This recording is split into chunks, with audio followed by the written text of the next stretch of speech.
안녕하십니까. 다우존옥스 지역에 있는 웨스트레이크 한인교회를 섬기는 오정택 목사입니다. 오늘은 마가복음 10장 21절, 22절의 말씀을 가지고 마주침에서 만남으로 라는 제목으로 같이 말씀의 은혜를 나누도록 하겠습니다.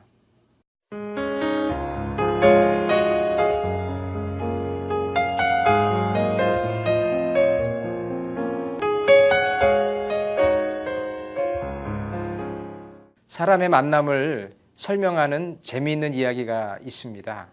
사람의 만남을 꽃과 같은 만남이라고 이야기합니다. 이 꽃은 처음엔 아름답지만 시간이 지나면 시들어 버리죠. 그래서 만나면 즐겁고 매력적이지만 시간이 지나면 시들어 버리는 만남을 꽃과 같은 만남이라고 합니다. 또 생선과 같은 만남이 있다고 합니다. 여러분, 생선은 비린내가 나잖아요. 그러니까 사람들이 서로 이렇게 만났을 때 뭔가 감정이 상하는 만남을 말하는 거죠. 왠지 만나면은 기분이 안 좋은 그런 만남, 이것을 생선과 같은 만남이라고 이야기를 합니다. 그런데 세 번째 만남은 손수건 같은 만남이라고 합니다. 여러분, 손수건 항상 이제 가지고 다니죠. 물론 미국에서는 이 손수건을 많이 갖고 다니지는 않지만 이 손수건은 땀을 흘릴 때 닦아주고 또 눈물을 흘릴 때 닦아주고 항상 함께하는 만남이죠. 그러니까 손수건과 같은 만남은 늘 함께하면서 슬플 때 위로해주고 또 기쁠 때 함께하는 만남, 그걸 손수건과 같은 만남이라고 하는데, 우리 모든 시청자분들도 손수건과 같은 그런 복된 만남들을 이루어 가셨으면 좋겠습니다. 이 만남을 생각해 볼 때에 모든 것이 다 만남은 아닌 것 같습니다. 어떤 경우는 사람과 사람이 만나긴 하는데 이게 마주침으로 끝나는 거예요. 그냥 마주치고 끝나버리는 거죠. 만남으로, 인격적인 만남으로 가야 되는데 인격적인 만남까지 성숙하지를 못합니다. 여러분, 혹시 예수님과의 만남도 마주침으로 끝나버리지는 않았습니까? 예수님과 우리가 인격적인 만남을 가져야 되는데 그저 그냥 마주치는 것으로 끝나버렸다면은 오늘 말씀을 통해서 정말 예수님과의 만남이 정말 인격적인 만남이 되었으면 참 좋겠습니다.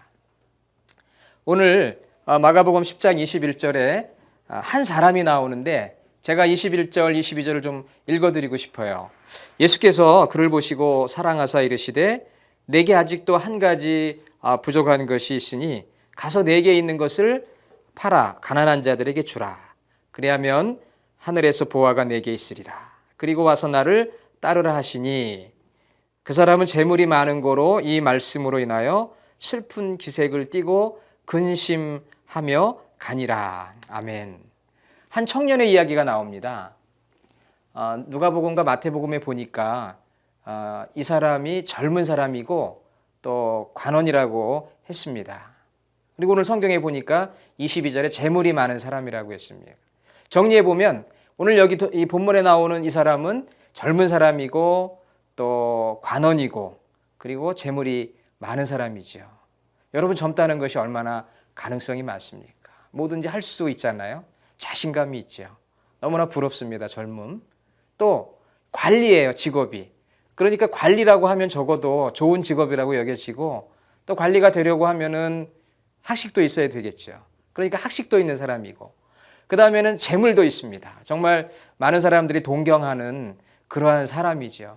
뿐만 아니라 이 사람은 말씀을 읽어보니까 어릴 때부터 신앙의 훈련을 잘 받은 사람이에요. 하나님의 율법을 잘 지켰어요. 그러니까 좋은 가정에서 자라난 것이죠. 그리고 그것을 철저하게 지켰으니까 오늘날로 말하면 굉장히 윤리적이고 도덕적인 사람입니다. 여러분, 한번 정리해 봅시다. 젊지요, 직업도 좋지요, 돈도 많지요, 가정도 좋지요, 도덕적이고 윤리적인 사람입니다. 그런데 정말 더 멋있는 것은 이 사람이 진리에 대한 관심과 열정이 있다는 거예요. 그래서 예수님을 찾아온 것이거든요. 예수님을 찾아와서 어떻게 내가 영생을 얻을 수 있습니까? 진리에 대한 열정, 관심이 있는 거지요. 여러분, 요즘 어디에 관심을 많이 가지고 살아가십니까? 건강 문제, 또 우리 재정 문제, 자녀들 진로 문제, 또 은퇴 이후 노후의 문제들, 우리가 많이 관심을 갖고 여기저기 어떻게 하면 이 문제를 해결받을 수 있을까 궁금해서 묻기도 하고 기도하기도 합니다. 이 사람이 그랬어요. 이렇게 영적인 그런 질문을 가지고 또 이 사람은 통찰력이 있었습니다. 이 문제를 해결해 줄 수 있는 가능성이 혹시 예수라고 하는 분에게 있지 않을까 찾아온 거죠. 제대로 찾아온 것입니다.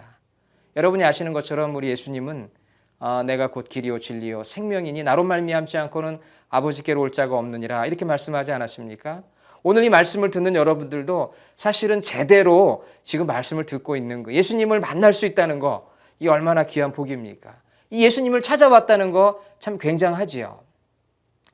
그런데 제가 이 말씀을 읽어보면서 이 사람의 이런 훌륭한 점들도 많이 있지만 조금 보니까 단점도 있어요. 이 사람의 단점을 찾는다는 건 별로 바람직하지는 않지만 한번 제가 찾아보니까 이 사람은 좀 감정이 앞서고 경솔한 사람 같습니다. 왜냐하면 예수님이 이렇게 길을 가실 때 뛰어와서 다 무릎을 꿇어요. 이게 헐리우드 액션을 보여준 거죠.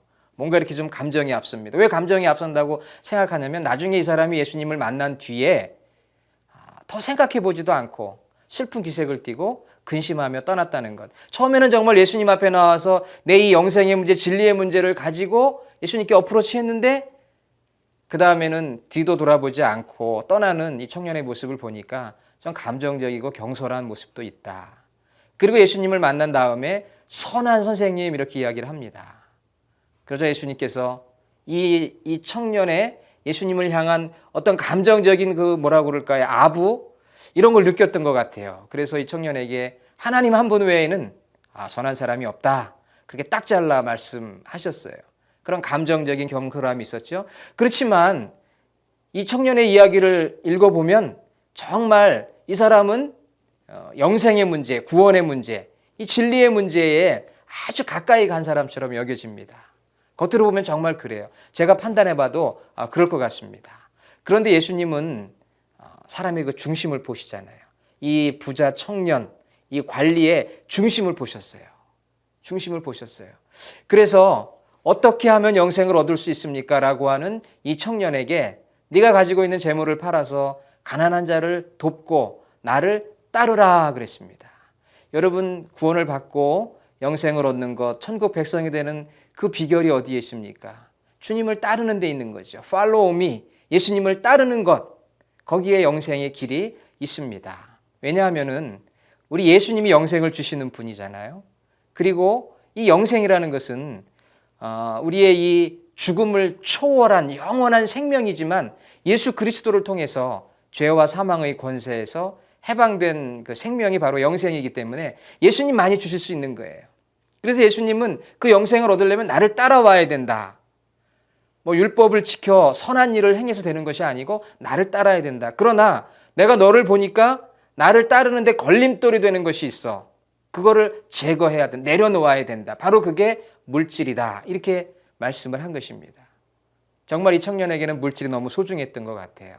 그래서 예수님을 따르지 못하고 결국은 예수님의 영생에 대한 제안을 받고서도 기회를 놓쳤어요. 결단할 수 있는 기회를 놓치고 결국은 떠나가 버리게 된 것이죠. 예수님이 말씀한 건 무엇입니까? 소중한 것을 내려놓아야 정말 소중한 것을 얻는다는 거지요. 율법을 지키고 선한 일을 행한다고 영생을 받는 것이 아니고 예수 그리스도를 따라야 되는 거지요.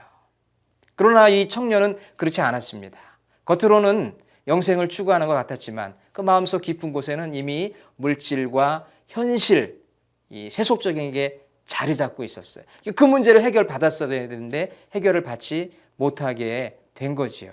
그럼 우리가 어떻게 영생을 받을 수 있습니까? 이 본문 위에 보면은 어린아이에 대한 이야기가 나옵니다. 13절부터 16절인데 거기에 보면 예수님께서 어린아이를 영접하고 안수하고 축복하는 이야기가 나와요. 이게 우연히 된 일이 아닙니다. 예수님께서 이 어린아이와 이 부자 청년을 이렇게 비교하고 있어요. 그래서 이 부자 청년에 대한 해답을 어린아이 그 사건에서 우리에게 주십니다. 어린아이가 어떻게 예수님의 품에 안겨서 축복을 받을 수 있었느냐? 바로 어린아이의 그러한 겸손함, 한계와 무능을 인정하고 겸손하게 예수님을 바라보는 것. 또 순수함, 겉과 속이 다르지 않은 거죠. 또 의존성, 정말 예수님의 가르침을 온전히 순종하는 그 의존성. 그러니까 그 세 가지가 필요하다는 거예요.